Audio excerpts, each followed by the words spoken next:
Hey, Wes here, Airstream Wanderings. Thanks for tuning in today. And today what I want to do is talk about paint. I've seen a number of comments, heard from people.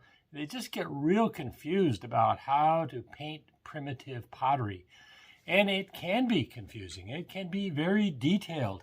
But you know what? It doesn't have to be. And I think people dig into it more than they maybe should. And what I want to do today is just address the people who are really beginners, just getting started, and try to take some of the mystery out of how to paint, because it doesn't have to be complicated.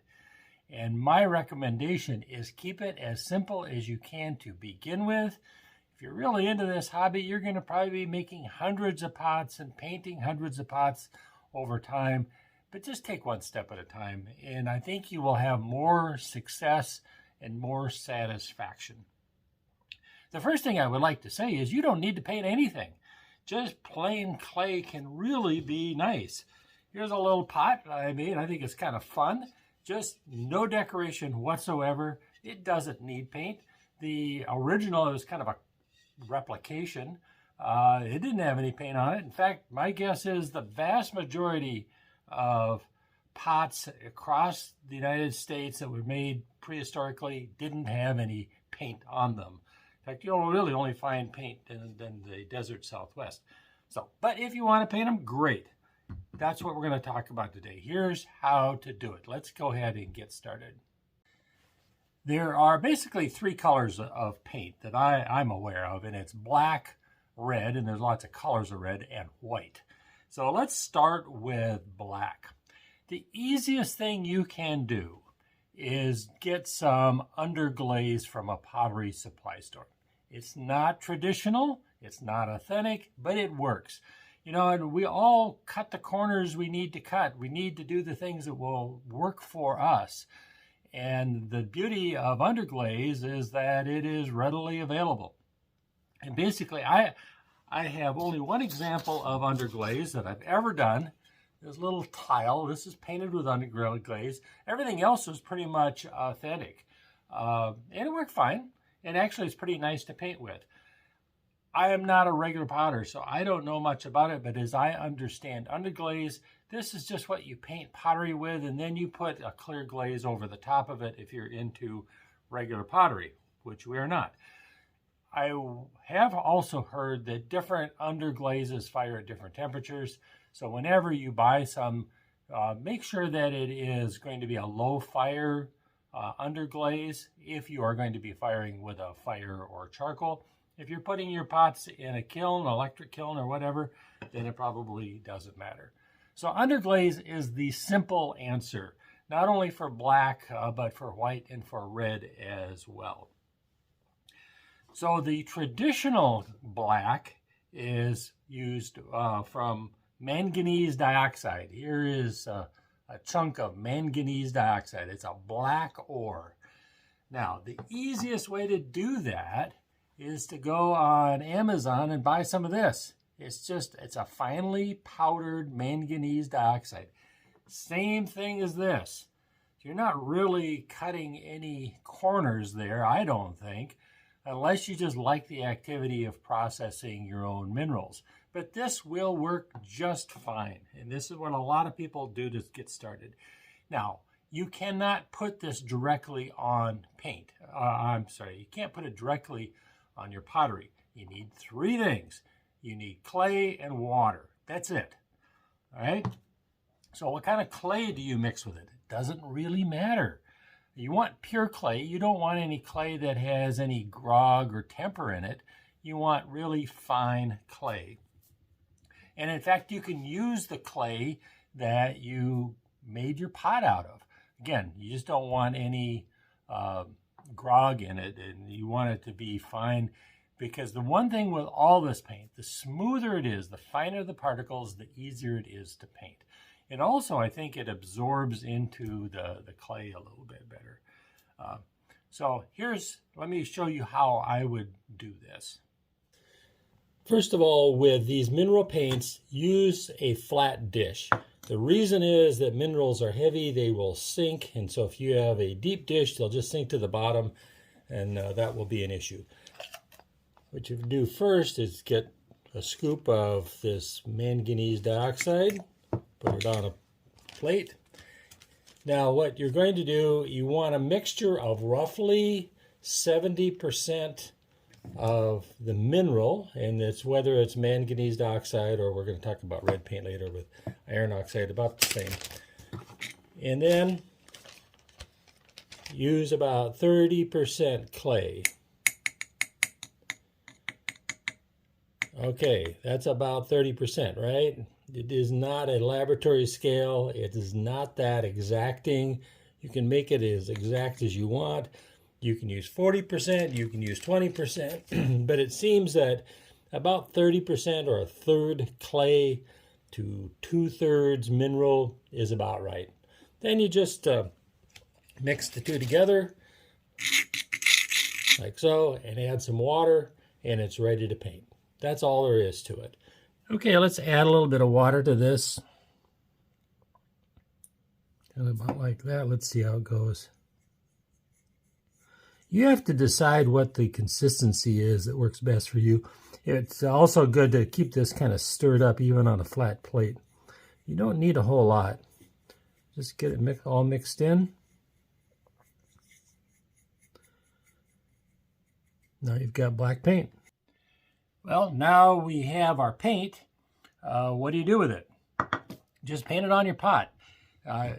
There's a couple of options here, but I would suggest just painting it on the clay that you made the pot out of. You can add a slip. A slip is basically a veneer. You're adding some additional clay to the outside of the pot that is a different color. Maybe it's red or white or whatever desirable color, but that's the only function it has really, is adding color to it. Keep it simple. Add it. Say I wanted to paint this pot before it's fired, just paint it on this color. The benefit, I think, of that too is that you get used to using the clay that you have. You know how it behaves, you know how it looks, and that's okay. Let me give you an example. Here is a pot that I made. Now, so this is the natural color of the clay. I used a red paint on it, but it could have been black, and I think it looks fine. Try it out that way, and then start using slips later on as you want to get more involved with things. There's no hurry to do that. There's certainly no requirement to add slip onto your pot. All right, so you don't want to use the store-bought manganese dioxide. What you want to do is, you've got your hands on some original ore. Maybe you found some, someone gave it to you. Maybe you can even buy it in rock shops, I don't know. What you need to do is crush it as fine as possible. The finer, the better. And I will put some links down in the description about how to prepare minerals for firing. But basically, you either need to sift them very, very fine, or you need to levitate them to get as fine a particles as possible. But once you do that, you let it dry out. You end up having the powder like this. You mix it with the clay. Again, 30% clay, 70% mineral. Mix it with some water and you're good to go. That's all there is to it. Takes a lot more work, but you know, sometimes there's satisfaction in getting the original material like this. Let's talk about red paint. Not really that different from the black, except that it's red. The simplest thing to do, as before, is to go to your pottery supply store, get some underglaze. Not traditional, maybe not authentic, but it works. In fact, you can get multiple colors. So there is no harm, no shame in doing that. If it's a good way to get started, then absolutely go for it. The other option is just to use some red clay and use that as red paint. And so you can find your own red clay, or you can buy clay. I've got a couple of examples. This is some called Carbondale. This is another one called Gauge Red. They're about the same. So it's real clay. It's mined clay. It's been refined a little bit, so it's very fine powder, and it's really nice to paint with. So that would be an option. You may not get the colors you're looking for, but it will work. That's all you need to do. Okay, the other option then, if you want to go to the next level, is to actually add minerals. So red paint is made from iron oxide or some kind of iron. So here is a bag of iron oxide. You can buy this on Amazon as well. It is really inexpensive. I'm not a chemist, but basically this is rust, right? So it's cheap to get. And so you just buy some of this. It's a very fine powder. You mix 70% of the mineral with 30% of the clay, and you've got paint.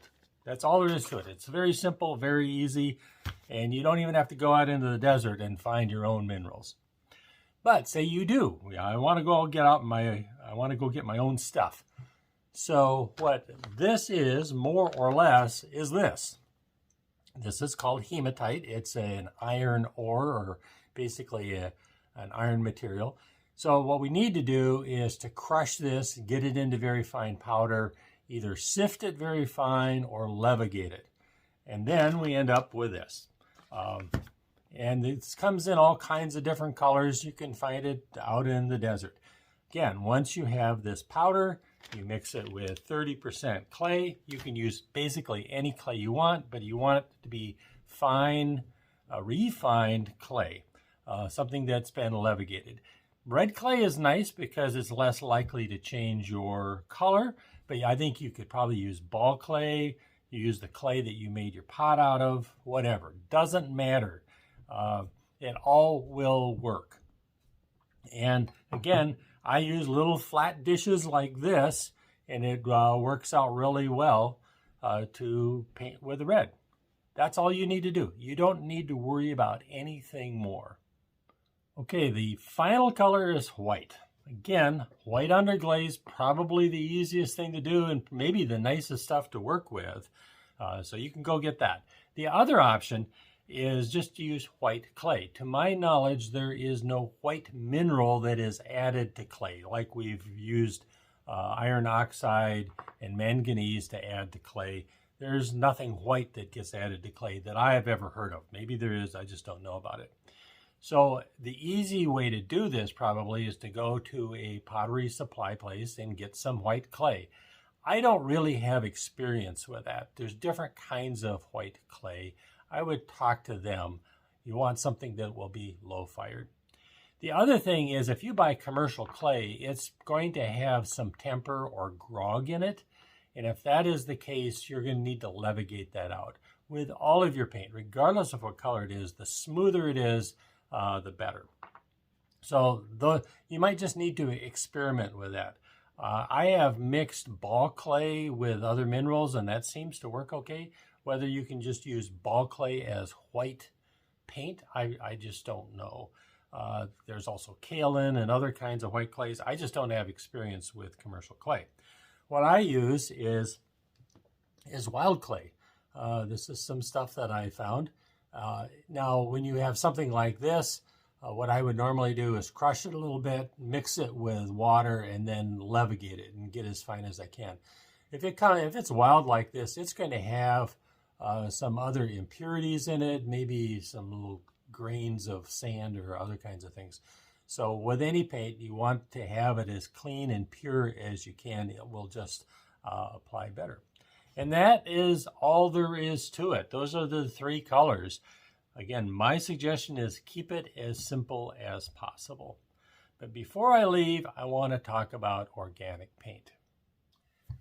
All right, this is organic paint. Short story here, if you are new to this whole business, I would stay away from this. It will just complicate your life more than necessary, and it's going to be hard to get success. Organic paint is made from organic materials, from plants, oftentimes beeweed. It could be mesquite, tansy mustard. You could probably boil down almost any kind of plant and get this kind of stuff. So as opposed to this, which is a mineral, there's no organic material in this. The problem with this is it needs a special kind of slip to put it on, and it's called smectite. And it is fussy stuff. It shrinks in a crazy kind of way. It absorbs smoke and carbon. And so oftentimes it turns out to be gray instead of white. When you fire this stuff, you need a specific firing regimen. Just wait and tackle this later on is my suggestion. I would not bother at this point with organic paint. Now, what you can do, and I don't mean to make this too complicated, you can add a little bit of this, say maybe 5%, more or less, to your other paints.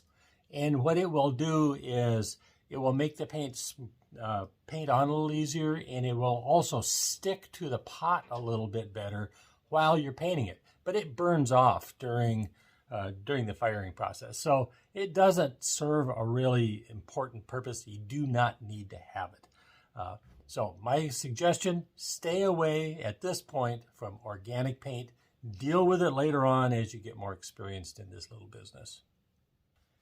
Okay, there you have it. Primitive pottery painting 101. I have tried to demystify this painting business as much as I can. There are certainly many more steps that you can go to if you want, but hopefully this gets you started. And if you have comments below, maybe you want to add something, maybe from your own experience, suggestions for people, please put them down below. If you have questions, and I suspect there will be some, please put those down below. If you feel this has been useful to you, give it a thumbs up. I certainly appreciate that. So until next time, this is Wes with Airstream Wanderings, wishing you health, happiness, peace, and love. Take care. Bye-bye.